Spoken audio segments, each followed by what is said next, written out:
사랑하는 형제자매 여러분, 주님의 이름으로 평안을 전합니다. 오늘 우리가 함께 묵상할 주제는 어쩌면 우리 모두의 마음속에 한 번쯤 품어보았을 깊은 질문에서 시작됩니다. 오늘날 우리가 살아가는 세상을 둘러보면 때로는 악이 선을 이기는 것처럼 보일 때가 많습니다. 부패와 속임수, 증오와 잔인함이 아무런 처벌도 받지 않고 번성하는 듯합니다. 악을 행하는 자들은 평화와 번영을 누리는 반면 정직하게 믿음의 길을 걷는 이들은 오히려 고난과 씨름하는 모습을 보며 우리의 마음은 무거워집니다. 이 깊고 중요한 말씀을 시작하기에 앞서 만약 이 메시지가 여러분의 마음에 울림을 준다면 좋아요와 구독을 통해 더 많은 이들에게 하나님의 은혜가 흘러가도록 도와주시길 부탁드립니다. 여러분의 작은 동참이 이 채널을 유지하고 위로가 필요한 영혼들에게 희망의 빛을 전하는 귀한 통로가 됩니다. 이 말씀을 듣는 모든 분들의 삶에 하나님의 크신 축복과 평강이 함께하기를 기도합니다. 세상의 만연한 불의를 목격할 때 우리의 마음속에서는 깊은 질문이 솟아오릅니다. 왜 하나님께서는 불의가 계속되도록 허락하시는가? 왜 악을 행하는 자들은 형통하고 신실하게 살아가는 이들은 고통받는가? 하지만 우리는 눈에 보이는 현상에 속아서는 안 됩니다. 하나님의 말씀은 분명히 선포합니다.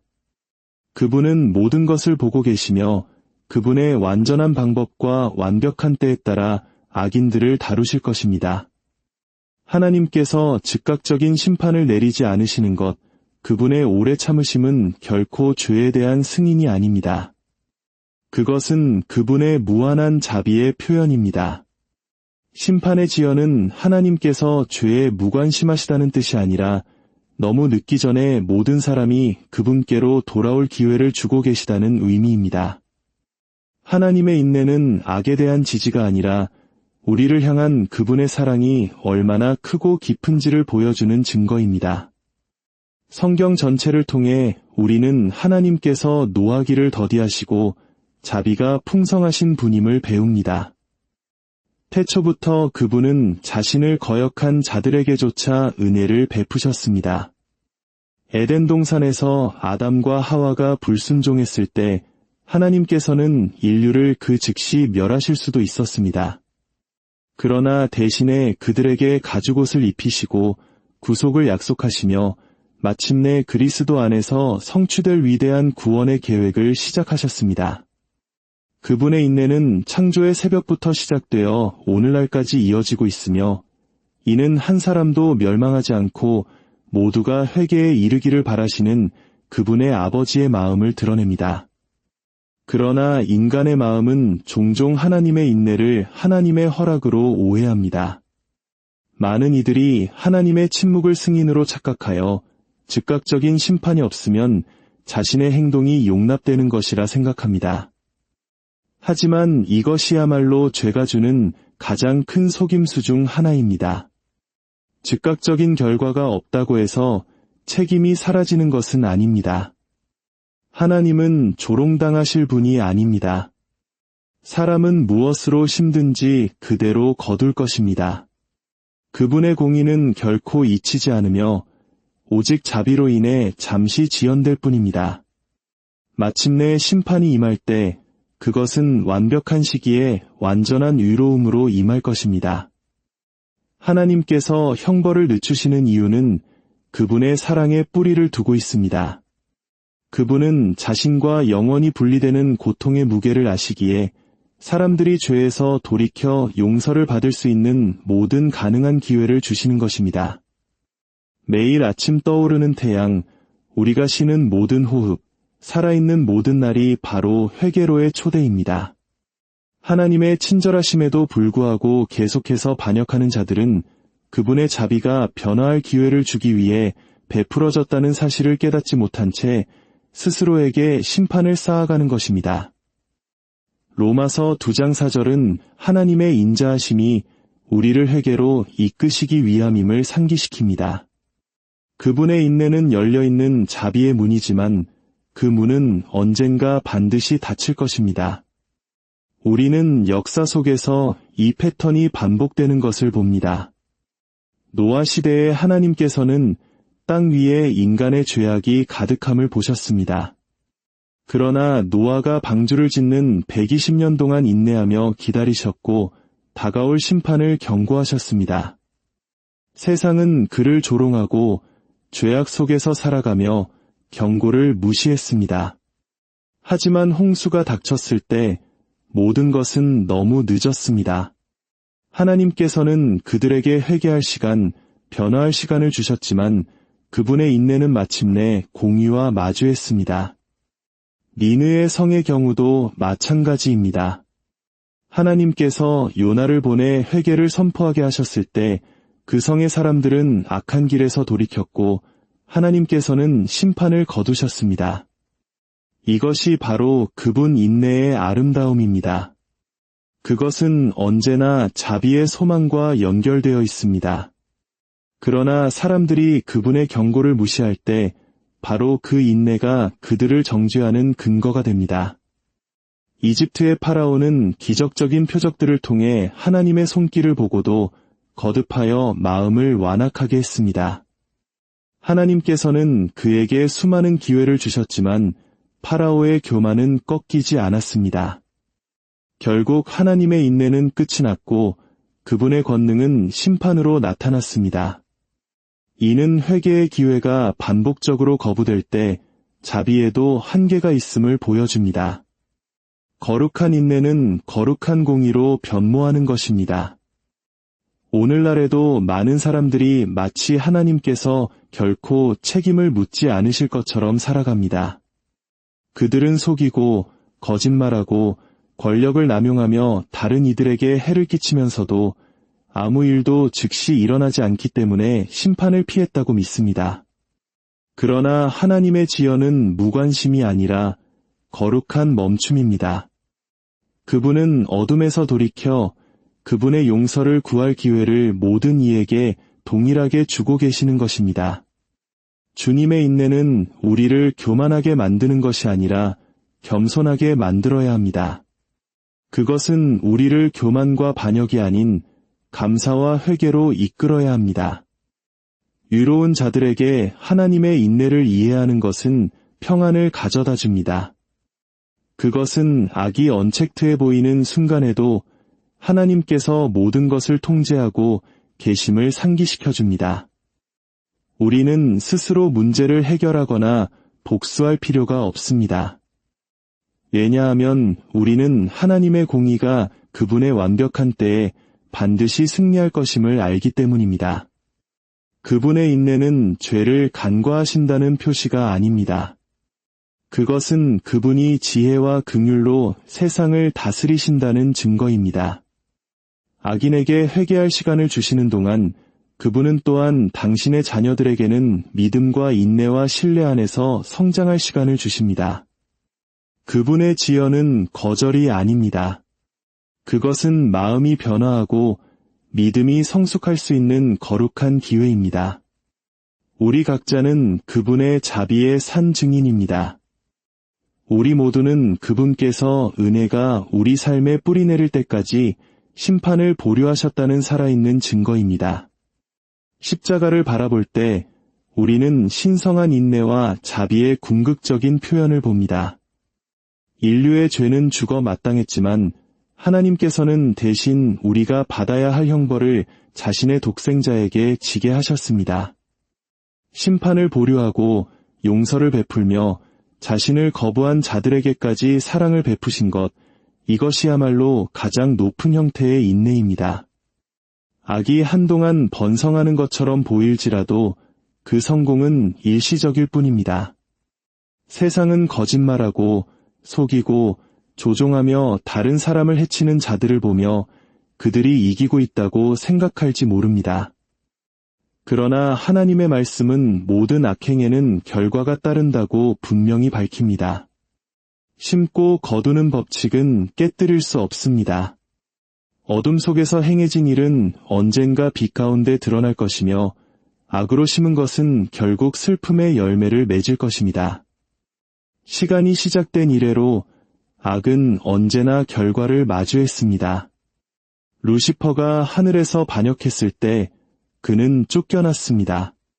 어떤 악도 하나님의 거룩함 앞에 설 수 없기 때문입니다. 에덴 동산에서 아담과 하와가 불순종을 선택했을 때 그들의 죄는 고통과 죽음, 분리를 가져왔습니다. 죄는 언제나 상실로 이어집니다.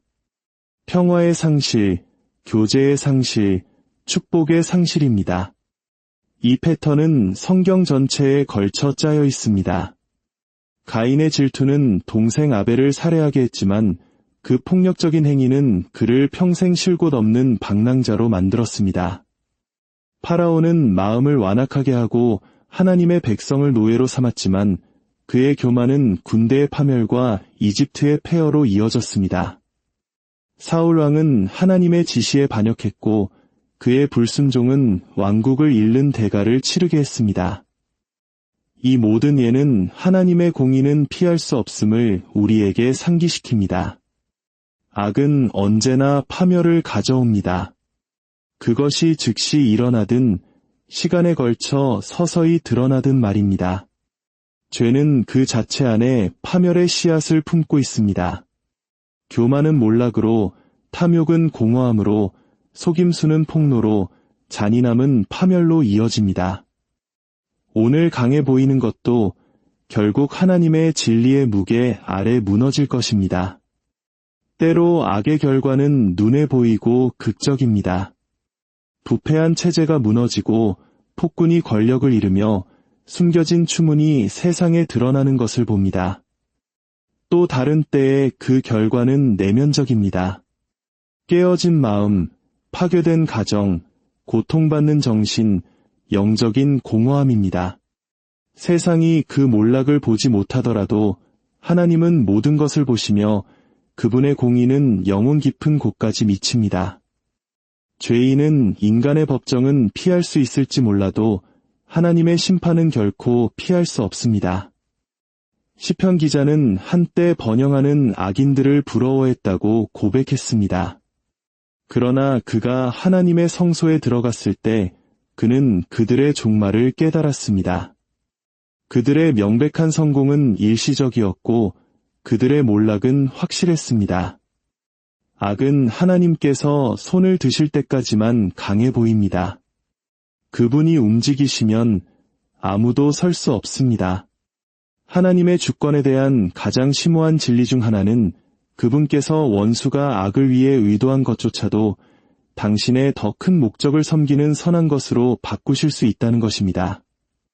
인간의 눈으로는 이를 이해하기 어려울 수 있습니다. 특히 우리가 고통, 불의, 부패를 목격할 때 더욱 그렇습니다. 우리는 종종 하나님, 왜 이런 일을 허락하십니까? 라고 묻습니다. 그러나 성경의 렌즈를 통해 볼 때 우리는 하나님의 능력이 너무나 커서 사람들의 사악한 계략조차도 그분의 계획을 멈출 수 없음을 봅니다. 요셉의 이야기를 보십시오. 그의 형들의 질투는 그를 배신하고 노예로 팔아넘기게 했습니다. 그것은 잔인하고 이기적인 행위였습니다. 그러나 몇 년 후 이집트의 통치자가 된 요셉이 그들 앞에 섰을 때 그는 선포했습니다. 당신들은 나를 해하려 하였으나 하나님은 그것을 선으로 바꾸사 하나님께서는 그들의 죄를 가져다가 요셉의 가족뿐만 아니라 온 나라를 기근에서 구원하는 계획의 일부로 사용하셨습니다. 그들의 악행은 하나님께서 정하신 것을 탈선시키지 못하고 오히려 그분의 약속을 성취하는 수단이 되었습니다. 이 진리가 가장 강력하게 드러나는 곳은 바로 그리스도의 십자가입니다. 십자가 처형은 인류 역사상 가장 사악한 행위였습니다. 무고한 하나님의 아들에 대한 배신, 거짓 고발, 잔인한 처형이었습니다. 그러나 그 어둠의 순간을 통해 하나님께서는 가장 위대한 빛을 이끌어내셨습니다.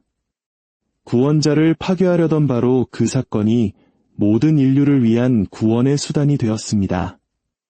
십자가는 하나님께서 최악의 악을 사용하여 최고의 선을 이루실 수 있다는 것을 의심의 여지 없이 증명합니다. 사탄이 자신의 승리라고 생각했던 것이 그의 영원한 패배가 되었습니다. 우리의 삶 속에서도 이 진리는 희망을 줍니다. 우리는 때로 다른 사람의 잔인함이나 죄 때문에 고통을 겪고 그 안에서 어떤 목적도 보기 힘들어합니다. 그러나 하나님의 관점은 우리보다 높습니다. 우리에게 혼돈처럼 보이는 것이 그분께서 선을 위해 함께 엮어가시는 거대한 테피스트리의 일부입니다. 그분은 결코 고통을 낭비하지 않으십니다. 배신을 성장으로, 상실을 성숙으로, 고난을 간증으로 바꾸실 수 있습니다. 의로운 자가 부당한 대우를 받을 때, 진실보다 거짓이 믿어질 때, 잔인함이 처벌받지 않는 것처럼 보일 때, 인간의 마음의 본능적인 반응은 복수를 추구하는 것입니다. 우리는 우리 자신의 힘으로 이를 바로잡고 우리의 시간에 우리의 방식으로 정의가 실현되기를 원합니다. 그러나 하나님께서는 당신의 백성을 더 높은 길로 부르십니다. 그분은 우리에게 당신의 공의를 신뢰하고 복수는 그분의 손에 맡기라고 명령하십니다. 로마서 12장 19절은 말합니다. 내 사랑하는 자들아 너희가 친히 원수를 갚지 말고 하나님의 진노하심에 맡기라 기록되었으되 원수 갚는 것이 내게 있으니 내가 갚으리라고 주께서 말씀하시니라. 이것은 제한이 아니라 신성한 지혜의 뿌리를 둔 명령입니다. 우리가 복수할 때 우리는 분노가 우리 마음을 지배하도록 허용하며 우리가 미워하는 존재가 될 위험에 처하게 됩니다. 복수는 잠시 만족감을 줄지 모르지만 영혼을 독살하고 우리를 하나님의 평화로부터 멀어지게 합니다. 다윗의 삶은 이 진리의 강력한 예입니다. 그는 하나님에 의해 이스라엘의 왕으로 기름 부음 받았지만 몇 년 동안 질투심에 사로잡힌 사울에게 쫓겼습니다. 다윗은 사울의 생명을 앗아갈 여러 기회가 있었지만 매번 거절하며 말했습니다. 내가 손을 들어 여호와의 기름 부음 받은 자를 치지 아니하리라. 다윗은 하나님께서 자신의 방법으로 사울을 다루실 것을 신뢰했고 결국 하나님께서는 그렇게 하셨습니다. 복수하는 대신 하나님의 공의를 신뢰함으로써 다윗은 죄책감으로부터 보호받았고 때가 되어 하나님으로부터 존귀함을 받았습니다. 사랑하는 형제자매 여러분, 오늘 말씀을 마무리하며 여러분의 마음속에 있는 모든 억울함과 아픔, 풀리지 않는 의문들을 주님 앞에 내려놓기를 축원합니다. 한국의 역사 속에서 우리 민족이 겪었던 수많은 고난과 한 해 세월을 기억합니다. 그러나 그 깊은 슬픔 속에서도 우리를 붙드시고 마침내 빛으로 인도하신 분은 바로 살아계신 하나님이십니다. 우리가 개인적으로 겪는 억울함의 무게가 아무리 크다 할지라도 모든 것을 아시고 모든 눈물을 닦아주실 주님을 신뢰하십시오. 복수는 우리의 몫이 아닙니다. 심판은 오직 완전하신 하나님께 속한 것입니다. 우리의 역할은 마음을 정결하게 지키고 손을 깨끗이 하며 흔들리지 않는 믿음으로 그분을 기다리는 것입니다. 복수 대신 하나님의 공의를 신뢰하기로 선택할 때 우리는 혼란 대신 평화 속을 걷게 됩니다. 우리는 그분이 신실하시며 어떤 악행도 그분의 눈을 피할 수 없다는 확신 속에서 안식합니다. 주님께서 여러분 한 분 한 분을 축복하시고 지켜주시기를 기도합니다. 주님께서 그분의 얼굴을 여러분에게 비추시고 은혜 베푸시기를 원합니다. 주님께서 그 얼굴을 여러분에게로 향하여 드사 평강 주시기를 축원합니다. 모든 것을 주님께 맡김으로써 참된 자유와 평안을 누리시는 복된 하루 되시기를 주님의 이름으로 간절히 기도합니다. 사랑하는 형제자매 여러분, 주님의 이름으로 평안을 전합니다. 오늘 우리가 함께 묵상할 주제는 어쩌면 우리 모두의 마음속에 한 번쯤 품어보았을 깊은 질문에서 시작됩니다. 오늘날 우리가 살아가는 세상을 둘러보면 때로는 악이 선을 이기는 것처럼 보일 때가 많습니다. 부패와 속임수, 증오와 잔인함이 아무런 처벌도 받지 않고 번성하는 듯합니다. 악을 행하는 자들은 평화와 번영을 누리는 반면 정직하게 믿음의 길을 걷는 이들은 오히려 고난과 씨름하는 모습을 보며 우리의 마음은 무거워집니다. 이 깊고 중요한 말씀을 시작하기에 앞서 만약 이 메시지가 여러분의 마음에 울림을 준다면 좋아요와 구독을 통해 더 많은 이들에게 하나님의 은혜가 흘러가도록 도와주시길 부탁드립니다. 여러분의 작은 동참이 이 채널을 유지하고 위로가 필요한 영혼들에게 희망의 빛을 전하는 귀한 통로가 됩니다. 이 말씀을 듣는 모든 분들의 삶에 하나님의 크신 축복과 평강이 함께하기를 기도합니다. 세상의 만연한 불의를 목격할 때 우리의 마음속에서는 깊은 질문이 솟아오릅니다. 왜 하나님께서는 불의가 계속되도록 허락하시는가? 왜 악을 행하는 자들은 형통하고 신실하게 살아가는 이들은 고통받는가? 하지만 우리는 눈에 보이는 현상에 속아서는 안 됩니다. 하나님의 말씀은 분명히 선포합니다. 그분은 모든 것을 보고 계시며 그분의 완전한 방법과 완벽한 때에 따라 악인들을 다루실 것입니다. 하나님께서 즉각적인 심판을 내리지 않으시는 것, 그분의 오래 참으심은 결코 죄에 대한 승인이 아닙니다. 그것은 그분의 무한한 자비의 표현입니다. 심판의 지연은 하나님께서 죄에 무관심하시다는 뜻이 아니라 너무 늦기 전에 모든 사람이 그분께로 돌아올 기회를 주고 계시다는 의미입니다. 하나님의 인내는 악에 대한 지지가 아니라 우리를 향한 그분의 사랑이 얼마나 크고 깊은지를 보여주는 증거입니다. 성경 전체를 통해 우리는 하나님께서 노하기를 더디하시고 자비가 풍성하신 분임을 배웁니다. 태초부터 그분은 자신을 거역한 자들에게조차 은혜를 베푸셨습니다. 에덴 동산에서 아담과 하와가 불순종했을 때 하나님께서는 인류를 그 즉시 멸하실 수도 있었습니다. 그러나 대신에 그들에게 가죽옷을 입히시고 구속을 약속하시며 마침내 그리스도 안에서 성취될 위대한 구원의 계획을 시작하셨습니다. 그분의 인내는 창조의 새벽부터 시작되어 오늘날까지 이어지고 있으며 이는 한 사람도 멸망하지 않고 모두가 회개에 이르기를 바라시는 그분의 아버지의 마음을 드러냅니다. 그러나 인간의 마음은 종종 하나님의 인내를 하나님의 허락으로 오해합니다.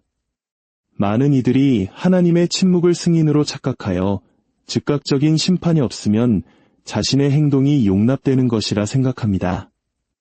하지만 이것이야말로 죄가 주는 가장 큰 속임수 중 하나입니다.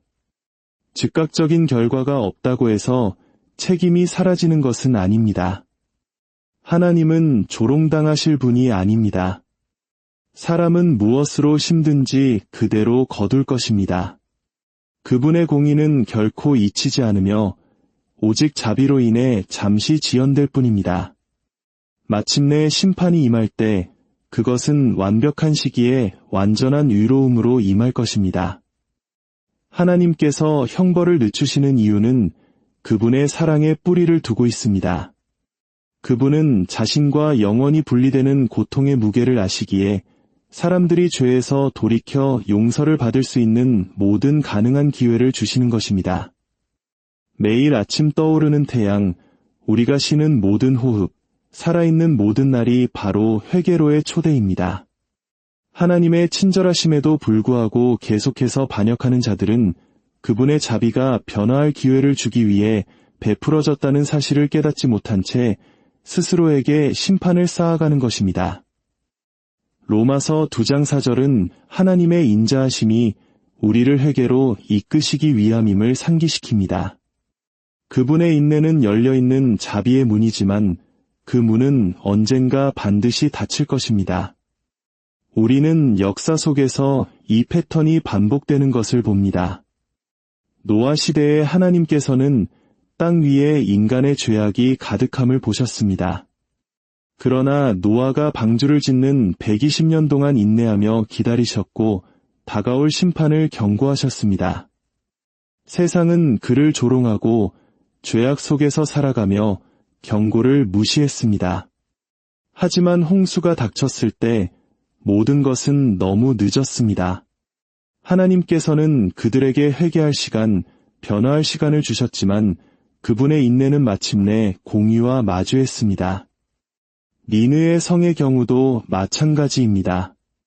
하나님께서 요나를 보내 회개를 선포하게 하셨을 때 그 성의 사람들은 악한 길에서 돌이켰고 하나님께서는 심판을 거두셨습니다. 이것이 바로 그분 인내의 아름다움입니다. 그것은 언제나 자비의 소망과 연결되어 있습니다. 그러나 사람들이 그분의 경고를 무시할 때 바로 그 인내가 그들을 정죄하는 근거가 됩니다. 이집트의 파라오는 기적적인 표적들을 통해 하나님의 손길을 보고도 거듭하여 마음을 완악하게 했습니다. 하나님께서는 그에게 수많은 기회를 주셨지만 파라오의 교만은 꺾이지 않았습니다. 결국 하나님의 인내는 끝이 났고 그분의 권능은 심판으로 나타났습니다. 이는 회개의 기회가 반복적으로 거부될 때 자비에도 한계가 있음을 보여줍니다. 거룩한 인내는 거룩한 공의로 변모하는 것입니다. 오늘날에도 많은 사람들이 마치 하나님께서 결코 책임을 묻지 않으실 것처럼 살아갑니다. 그들은 속이고 거짓말하고 권력을 남용하며 다른 이들에게 해를 끼치면서도 아무 일도 즉시 일어나지 않기 때문에 심판을 피했다고 믿습니다. 그러나 하나님의 지연은 무관심이 아니라 거룩한 멈춤입니다. 그분은 어둠에서 돌이켜 그분의 용서를 구할 기회를 모든 이에게 동일하게 주고 계시는 것입니다. 주님의 인내는 우리를 교만하게 만드는 것이 아니라 겸손하게 만들어야 합니다. 그것은 우리를 교만과 반역이 아닌 감사와 회개로 이끌어야 합니다. 유로운 자들에게 하나님의 인내를 이해하는 것은 평안을 가져다 줍니다. 그것은 악이 언택트해 보이는 순간에도 하나님께서 모든 것을 통제하고 계심을 상기시켜 줍니다. 우리는 스스로 문제를 해결하거나 복수할 필요가 없습니다. 왜냐하면 우리는 하나님의 공의가 그분의 완벽한 때에 반드시 승리할 것임을 알기 때문입니다. 그분의 인내는 죄를 간과하신다는 표시가 아닙니다. 그것은 그분이 지혜와 긍휼로 세상을 다스리신다는 증거입니다. 악인에게 회개할 시간을 주시는 동안 그분은 또한 당신의 자녀들에게는 믿음과 인내와 신뢰 안에서 성장할 시간을 주십니다. 그분의 지연은 거절이 아닙니다. 그것은 마음이 변화하고 믿음이 성숙할 수 있는 거룩한 기회입니다. 우리 각자는 그분의 자비의 산 증인입니다. 우리 모두는 그분께서 은혜가 우리 삶에 뿌리내릴 때까지 심판을 보류하셨다는 살아있는 증거입니다. 십자가를 바라볼 때 우리는 신성한 인내와 자비의 궁극적인 표현을 봅니다. 인류의 죄는 죽어 마땅했지만 하나님께서는 대신 우리가 받아야 할 형벌을 자신의 독생자에게 지게 하셨습니다. 심판을 보류하고 용서를 베풀며 자신을 거부한 자들에게까지 사랑을 베푸신 것, 이것이야말로 가장 높은 형태의 인내입니다. 악이 한동안 번성하는 것처럼 보일지라도 그 성공은 일시적일 뿐입니다. 세상은 거짓말하고 속이고 조종하며 다른 사람을 해치는 자들을 보며 그들이 이기고 있다고 생각할지 모릅니다. 그러나 하나님의 말씀은 모든 악행에는 결과가 따른다고 분명히 밝힙니다. 심고 거두는 법칙은 깨뜨릴 수 없습니다. 어둠 속에서 행해진 일은 언젠가 빛 가운데 드러날 것이며 악으로 심은 것은 결국 슬픔의 열매를 맺을 것입니다. 시간이 시작된 이래로 악은 언제나 결과를 마주했습니다. 루시퍼가 하늘에서 반역했을 때 그는 쫓겨났습니다. 어떤 악도 하나님의 거룩함 앞에 설 수 없기 때문입니다. 에덴 동산에서 아담과 하와가 불순종을 선택했을 때 그들의 죄는 고통과 죽음, 분리를 가져왔습니다. 죄는 언제나 상실로 이어집니다. 평화의 상실, 교제의 상실, 축복의 상실입니다. 이 패턴은 성경 전체에 걸쳐 짜여 있습니다. 가인의 질투는 동생 아벨을 살해하게 했지만 그 폭력적인 행위는 그를 평생 쉴 곳 없는 방랑자로 만들었습니다. 파라오는 마음을 완악하게 하고 하나님의 백성을 노예로 삼았지만 그의 교만은 군대의 파멸과 이집트의 폐허로 이어졌습니다. 사울 왕은 하나님의 지시에 반역했고 그의 불순종은 왕국을 잃는 대가를 치르게 했습니다. 이 모든 예는 하나님의 공의는 피할 수 없음을 우리에게 상기시킵니다. 악은 언제나 파멸을 가져옵니다. 그것이 즉시 일어나든 시간에 걸쳐 서서히 드러나든 말입니다. 죄는 그 자체 안에 파멸의 씨앗을 품고 있습니다. 교만은 몰락으로, 탐욕은 공허함으로, 속임수는 폭로로, 잔인함은 파멸로 이어집니다. 오늘 강해 보이는 것도 결국 하나님의 진리의 무게 아래 무너질 것입니다. 때로 악의 결과는 눈에 보이고 극적입니다. 부패한 체제가 무너지고 폭군이 권력을 잃으며 숨겨진 추문이 세상에 드러나는 것을 봅니다. 또 다른 때에 그 결과는 내면적입니다. 깨어진 마음, 파괴된 가정, 고통받는 정신, 영적인 공허함입니다. 세상이 그 몰락을 보지 못하더라도 하나님은 모든 것을 보시며 그분의 공의는 영혼 깊은 곳까지 미칩니다. 죄인은 인간의 법정은 피할 수 있을지 몰라도 하나님의 심판은 결코 피할 수 없습니다. 시편 기자는 한때 번영하는 악인들을 부러워했다고 고백했습니다. 그러나 그가 하나님의 성소에 들어갔을 때 그는 그들의 종말을 깨달았습니다. 그들의 명백한 성공은 일시적이었고 그들의 몰락은 확실했습니다. 악은 하나님께서 손을 드실 때까지만 강해 보입니다. 그분이 움직이시면 아무도 설 수 없습니다. 하나님의 주권에 대한 가장 심오한 진리 중 하나는 그분께서 원수가 악을 위해 의도한 것조차도 당신의 더 큰 목적을 섬기는 선한 것으로 바꾸실 수 있다는 것입니다. 인간의 눈으로는 이를 이해하기 어려울 수 있습니다. 특히 우리가 고통, 불의, 부패를 목격할 때 더욱 그렇습니다. 우리는 종종 하나님, 왜 이런 일을 허락하십니까? 라고 묻습니다. 그러나 성경의 렌즈를 통해 볼 때 우리는 하나님의 능력이 너무나 커서 사람들의 사악한 계략조차도 그분의 계획을 멈출 수 없음을 봅니다. 요셉의 이야기를 보십시오. 그의 형들의 질투는 그를 배신하고 노예로 팔아넘기게 했습니다. 그것은 잔인하고 이기적인 행위였습니다. 그러나 몇 년 후 이집트의 통치자가 된 요셉이 그들 앞에 섰을 때 그는 선포했습니다. 당신들은 나를 해하려 하였으나 하나님은 그것을 선으로 바꾸사 하나님께서는 그들의 죄를 가져다가 요셉의 가족뿐만 아니라 온 나라를 기근에서 구원하는 계획의 일부로 사용하셨습니다. 그들의 악행은 하나님께서 정하신 것을 탈선시키지 못하고 오히려 그분의 약속을 성취하는 수단이 되었습니다. 이 진리가 가장 강력하게 드러나는 곳은 바로 그리스도의 십자가입니다. 십자가 처형은 인류 역사상 가장 사악한 행위였습니다. 무고한 하나님의 아들에 대한 배신, 거짓 고발, 잔인한 처형이었습니다. 그러나 그 어둠의 순간을 통해 하나님께서는 가장 위대한 빛을 이끌어내셨습니다. 구원자를 파괴하려던 바로 그 사건이 모든 인류를 위한 구원의 수단이 되었습니다.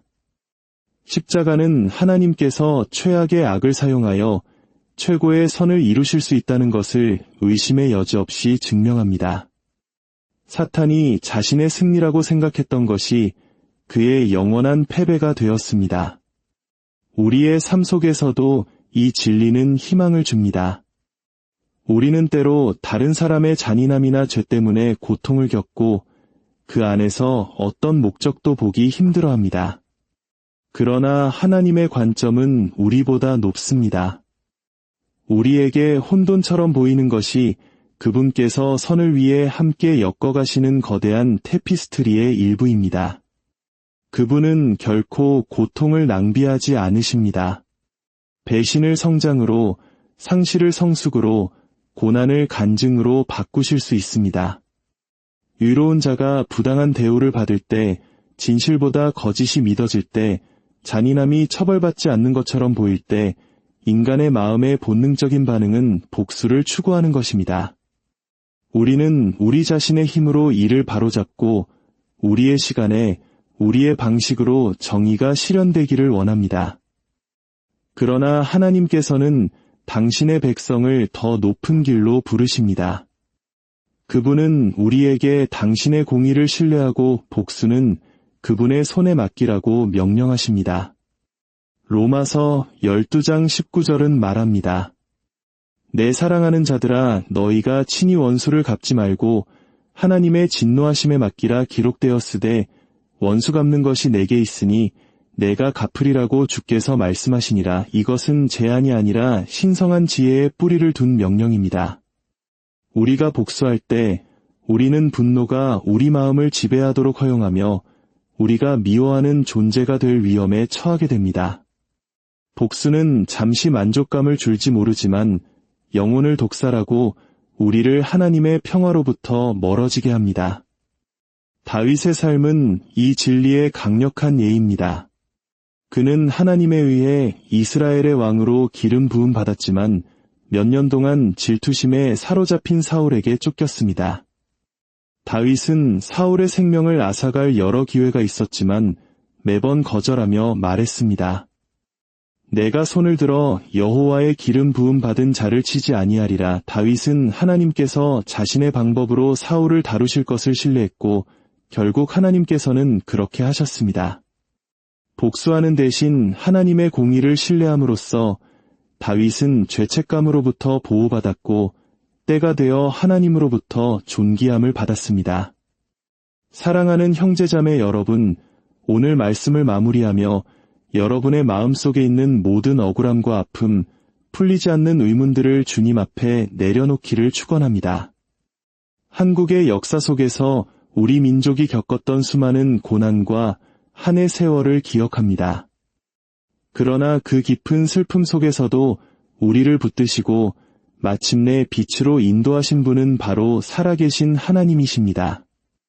우리가 개인적으로 겪는 억울함의 무게가 아무리 크다 할지라도 모든 것을 아시고 모든 눈물을 닦아주실 주님을 신뢰하십시오. 복수는 우리의 몫이 아닙니다. 심판은 오직 완전하신 하나님께 속한 것입니다. 우리의 역할은 마음을 정결하게 지키고 손을 깨끗이 하며 흔들리지 않는 믿음으로 그분을 기다리는 것입니다. 복수 대신 하나님의 공의를 신뢰하기로 선택할 때 우리는 혼란 대신 평화 속을 걷게 됩니다. 우리는 그분이 신실하시며 어떤 악행도 그분의 눈을 피할 수 없다는 확신 속에서 안식합니다. 주님께서 여러분 한 분 한 분을 축복하시고 지켜주시기를 기도합니다. 주님께서 그분의 얼굴을 여러분에게 비추시고 은혜 베푸시기를 원합니다. 주님께서 그 얼굴을 여러분에게로 향하여 드사 평강 주시기를 축원합니다. 모든 것을 주님께 맡김으로써 참된 자유와 평안을 누리시는 복된 하루 되시기를 주님의 이름으로 간절히 기도합니다. 사랑하는 형제자매 여러분, 주님의 이름으로 평안을 전합니다. 오늘 우리가 함께 묵상할 주제는 어쩌면 우리 모두의 마음속에 한 번쯤 품어보았을 깊은 질문에서 시작됩니다. 오늘날 우리가 살아가는 세상을 둘러보면 때로는 악이 선을 이기는 것처럼 보일 때가 많습니다. 부패와 속임수, 증오와 잔인함이 아무런 처벌도 받지 않고 번성하는 듯합니다. 악을 행하는 자들은 평화와 번영을 누리는 반면 정직하게 믿음의 길을 걷는 이들은 오히려 고난과 씨름하는 모습을 보며 우리의 마음은 무거워집니다. 이 깊고 중요한 말씀을 시작하기에 앞서 만약 이 메시지가 여러분의 마음에 울림을 준다면 좋아요와 구독을 통해 더 많은 이들에게 하나님의 은혜가 흘러가도록 도와주시길 부탁드립니다. 여러분의 작은 동참이 이 채널을 유지하고 위로가 필요한 영혼들에게 희망의 빛을 전하는 귀한 통로가 됩니다. 이 말씀을 듣는 모든 분들의 삶에 하나님의 크신 축복과 평강이 함께하기를 기도합니다. 세상의 만연한 불의를 목격할 때 우리의 마음속에서는 깊은 질문이 솟아오릅니다. 왜 하나님께서는 불의가 계속되도록 허락하시는가? 왜 악을 행하는 자들은 형통하고 신실하게 살아가는 이들은 고통받는가? 하지만 우리는 눈에 보이는 현상에 속아서는 안 됩니다. 하나님의 말씀은 분명히 선포합니다. 그분은 모든 것을 보고 계시며 그분의 완전한 방법과 완벽한 때에 따라 악인들을 다루실 것입니다. 하나님께서 즉각적인 심판을 내리지 않으시는 것, 그분의 오래 참으심은 결코 죄에 대한 승인이 아닙니다. 그것은 그분의 무한한 자비의 표현입니다.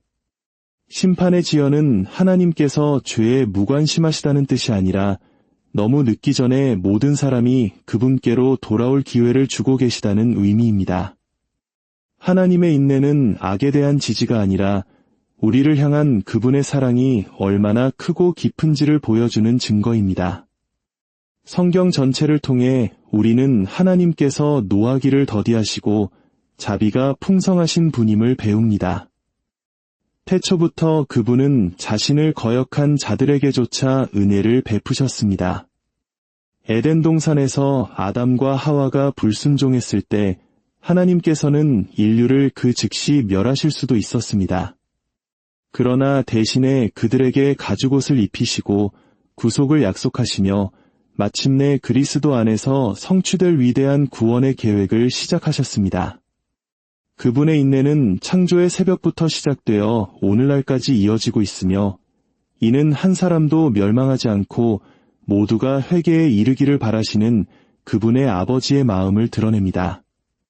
그러나 인간의 마음은 종종 하나님의 인내를 하나님의 허락으로 오해합니다. 많은 이들이 하나님의 침묵을 승인으로 착각하여 즉각적인 심판이 없으면 자신의 행동이 용납되는 것이라 생각합니다. 하지만 이것이야말로 죄가 주는 가장 큰 속임수 중 하나입니다. 즉각적인 결과가 없다고 해서 책임이 사라지는 것은 아닙니다. 하나님은 조롱당하실 분이 아닙니다. 사람은 무엇으로 심든지 그대로 거둘 것입니다.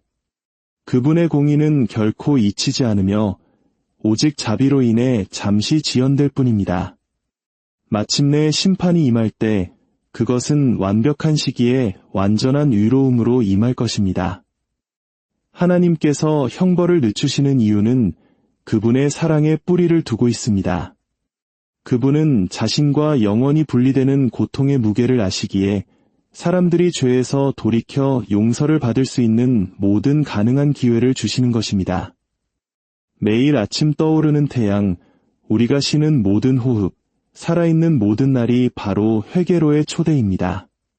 하나님의 친절하심에도 불구하고 계속해서 반역하는 자들은 그분의 자비가 변화할 기회를 주기 위해 베풀어졌다는 사실을 깨닫지 못한 채 스스로에게 심판을 쌓아가는 것입니다. 로마서 2장 4절은 하나님의 인자하심이 우리를 회개로 이끄시기 위함임을 상기시킵니다. 그분의 인내는 열려있는 자비의 문이지만 그 문은 언젠가 반드시 닫힐 것입니다. 우리는 역사 속에서 이 패턴이 반복되는 것을 봅니다. 노아 시대에 하나님께서는 땅 위에 인간의 죄악이 가득함을 보셨습니다. 그러나 노아가 방주를 짓는 120년 동안 인내하며 기다리셨고 다가올 심판을 경고하셨습니다. 세상은 그를 조롱하고 죄악 속에서 살아가며 경고를 무시했습니다. 하지만 홍수가 닥쳤을 때 모든 것은 너무 늦었습니다. 하나님께서는 그들에게 회개할 시간, 변화할 시간을 주셨지만 그분의 인내는 마침내 공의와 마주했습니다. 니느의 성의 경우도 마찬가지입니다. 하나님께서 요나를 보내 회개를 선포하게 하셨을 때 그 성의 사람들은 악한 길에서 돌이켰고 하나님께서는 심판을 거두셨습니다. 이것이 바로 그분 인내의 아름다움입니다. 그것은 언제나 자비의 소망과 연결되어 있습니다.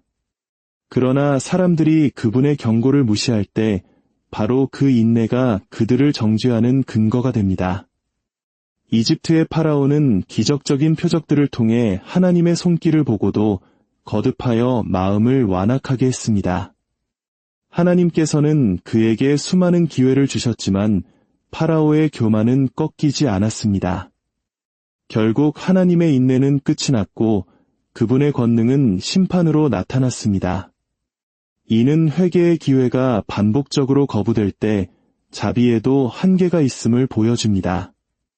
거룩한 인내는 거룩한 공의로 변모하는 것입니다. 오늘날에도 많은 사람들이 마치 하나님께서 결코 책임을 묻지 않으실 것처럼 살아갑니다. 그들은 속이고 거짓말하고 권력을 남용하며 다른 이들에게 해를 끼치면서도 아무 일도 즉시 일어나지 않기 때문에 심판을 피했다고 믿습니다. 그러나 하나님의 지연은 무관심이 아니라 거룩한 멈춤입니다. 그분은 어둠에서 돌이켜 그분의 용서를 구할 기회를 모든 이에게 동일하게 주고 계시는 것입니다. 주님의 인내는 우리를 교만하게 만드는 것이 아니라 겸손하게 만들어야 합니다. 그것은 우리를 교만과 반역이 아닌 감사와 회개로 이끌어야 합니다. 유로운 자들에게 하나님의 인내를 이해하는 것은 평안을 가져다 줍니다. 그것은 악이 언택트해 보이는 순간에도 하나님께서 모든 것을 통제하고 계심을 상기시켜 줍니다. 우리는 스스로 문제를 해결하거나 복수할 필요가 없습니다. 왜냐하면 우리는 하나님의 공의가 그분의 완벽한 때에 반드시 승리할 것임을 알기 때문입니다. 그분의 인내는 죄를 간과하신다는 표시가 아닙니다. 그것은 그분이 지혜와 긍휼로 세상을 다스리신다는 증거입니다.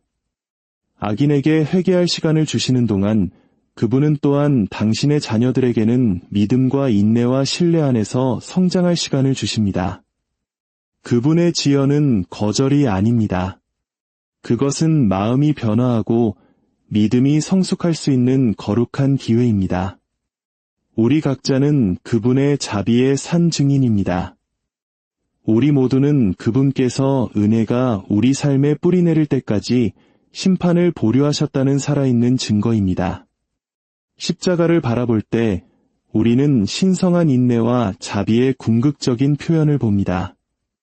인류의 죄는 죽어 마땅했지만 하나님께서는 대신 우리가 받아야 할 형벌을 자신의 독생자에게 지게 하셨습니다. 심판을 보류하고 용서를 베풀며 자신을 거부한 자들에게까지 사랑을 베푸신 것, 이것이야말로 가장 높은 형태의 인내입니다.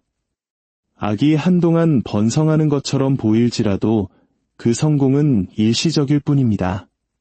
세상은 거짓말하고 속이고 조종하며 다른 사람을 해치는 자들을 보며 그들이 이기고 있다고 생각할지 모릅니다.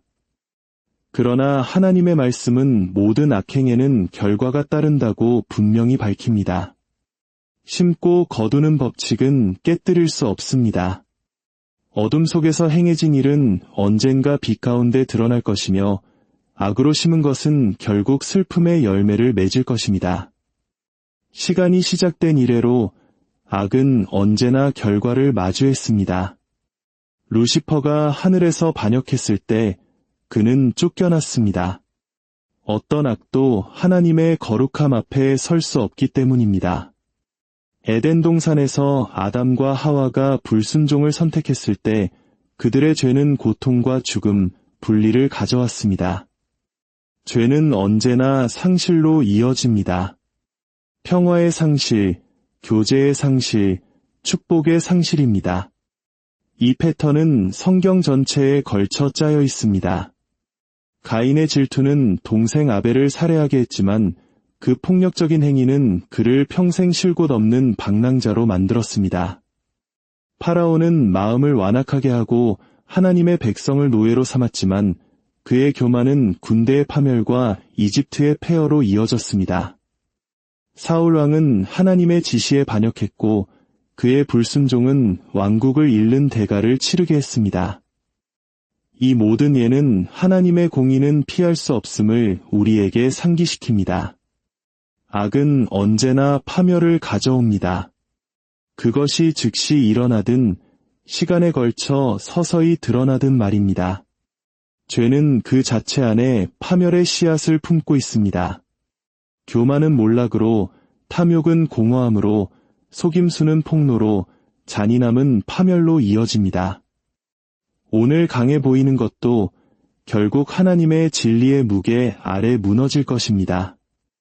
때로 악의 결과는 눈에 보이고 극적입니다. 부패한 체제가 무너지고 폭군이 권력을 잃으며 숨겨진 추문이 세상에 드러나는 것을 봅니다. 또 다른 때에 그 결과는 내면적입니다. 깨어진 마음, 파괴된 가정, 고통받는 정신, 영적인 공허함입니다. 세상이 그 몰락을 보지 못하더라도 하나님은 모든 것을 보시며 그분의 공의는 영혼 깊은 곳까지 미칩니다. 죄인은 인간의 법정은 피할 수 있을지 몰라도 하나님의 심판은 결코 피할 수 없습니다. 시편 기자는 한때 번영하는 악인들을 부러워했다고 고백했습니다. 그러나 그가 하나님의 성소에 들어갔을 때 그는 그들의 종말을 깨달았습니다. 그들의 명백한 성공은 일시적이었고 그들의 몰락은 확실했습니다. 악은 하나님께서 손을 드실 때까지만 강해 보입니다. 그분이 움직이시면 아무도 설 수 없습니다.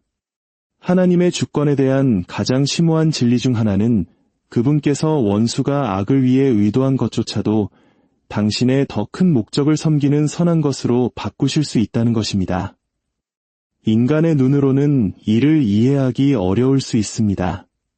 특히 우리가 고통, 불의, 부패를 목격할 때 더욱 그렇습니다. 우리는 종종 하나님, 왜 이런 일을 허락하십니까? 라고 묻습니다. 그러나 성경의 렌즈를 통해 볼 때 우리는 하나님의 능력이 너무나 커서 사람들의 사악한 계략조차도 그분의 계획을 멈출 수 없음을 봅니다.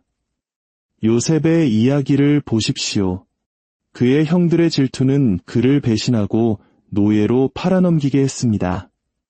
그것은 잔인하고 이기적인 행위였습니다. 그러나 몇 년 후 이집트의 통치자가 된 요셉이 그들 앞에 섰을 때 그는 선포했습니다. 당신들은 나를 해하려 하였으나 하나님은 그것을 선으로 바꾸사 하나님께서는 그들의 죄를 가져다가 요셉의 가족뿐만 아니라 온 나라를 기근에서 구원하는 계획의 일부로 사용하셨습니다. 그들의 악행은 하나님께서 정하신 것을 탈선시키지 못하고 오히려 그분의 약속을 성취하는 수단이 되었습니다. 이 진리가 가장 강력하게 드러나는 곳은 바로 그리스도의 십자가입니다. 십자가 처형은 인류 역사상 가장 사악한 행위였습니다. 무고한 하나님의 아들에 대한 배신, 거짓 고발, 잔인한 처형이었습니다. 그러나 그 어둠의 순간을 통해 하나님께서는 가장 위대한 빛을 이끌어내셨습니다. 구원자를 파괴하려던 바로 그 사건이 모든 인류를 위한 구원의 수단이 되었습니다. 십자가는 하나님께서 최악의 악을 사용하여 최고의 선을 이루실 수 있다는 것을 의심의 여지 없이 증명합니다. 사탄이 자신의 승리라고 생각했던 것이 그의 영원한 패배가 되었습니다. 우리의 삶 속에서도 이 진리는 희망을 줍니다. 우리는 때로 다른 사람의 잔인함이나 죄 때문에 고통을 겪고 그 안에서 어떤 목적도 보기 힘들어합니다. 그러나 하나님의 관점은 우리보다 높습니다. 우리에게 혼돈처럼 보이는 것이 그분께서 선을 위해 함께 엮어가시는 거대한 테피스트리의 일부입니다. 그분은 결코 고통을 낭비하지 않으십니다. 배신을 성장으로, 상실을 성숙으로, 고난을 간증으로 바꾸실 수 있습니다. 의로운 자가 부당한 대우를 받을 때, 진실보다 거짓이 믿어질 때, 잔인함이 처벌받지 않는 것처럼 보일 때, 인간의 마음의 본능적인 반응은 복수를 추구하는 것입니다. 우리는 우리 자신의 힘으로 일을 바로잡고 우리의 시간에 우리의 방식으로 정의가 실현되기를 원합니다. 그러나 하나님께서는 당신의 백성을 더 높은 길로 부르십니다. 그분은 우리에게 당신의 공의를 신뢰하고 복수는 그분의 손에 맡기라고 명령하십니다. 로마서 12장 19절은 말합니다. 내 사랑하는 자들아, 너희가 친히 원수를 갚지 말고 하나님의 진노하심에 맡기라 기록되었으되 원수 갚는 것이 내게 있으니 내가 갚으리라고 주께서 말씀하시니라. 이것은 제한이 아니라 신성한 지혜의 뿌리를 둔 명령입니다.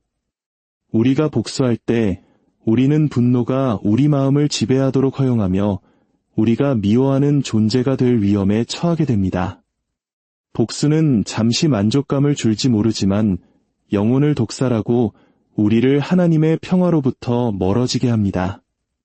다윗의 삶은 이 진리의 강력한 예입니다. 그는 하나님에 의해 이스라엘의 왕으로 기름 부음 받았지만 몇 년 동안 질투심에 사로잡힌 사울에게 쫓겼습니다. 다윗은 사울의 생명을 앗아갈 여러 기회가 있었지만 매번 거절하며 말했습니다.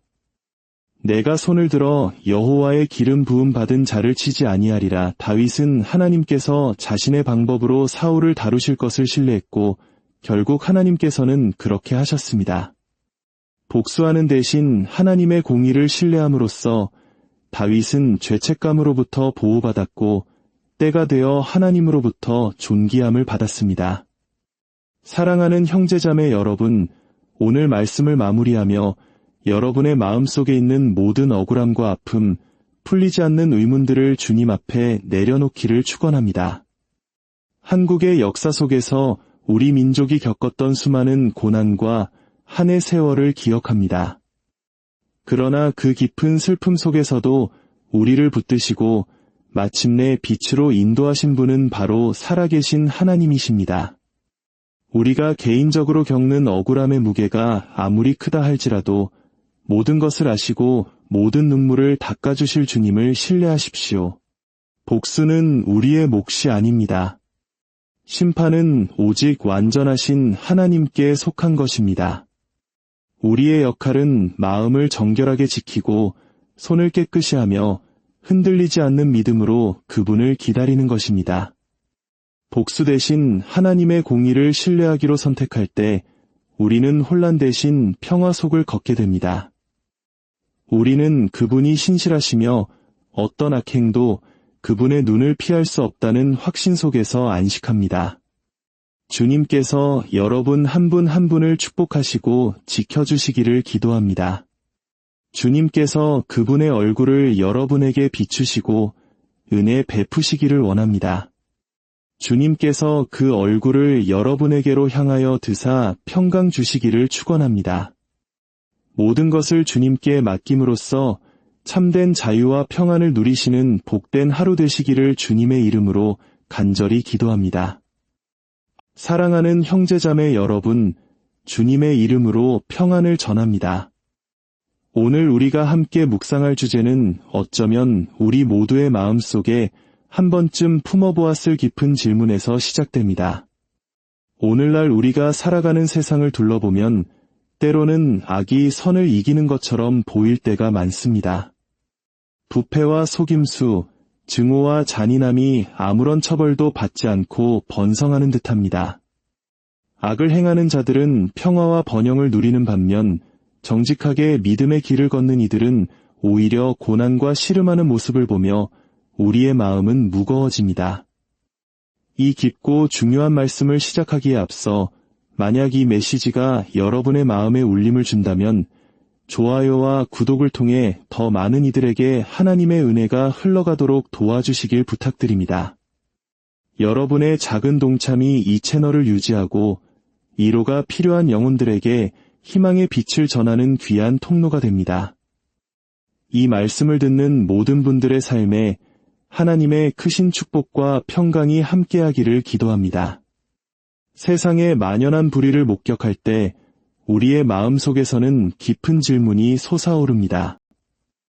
왜 하나님께서는 불의가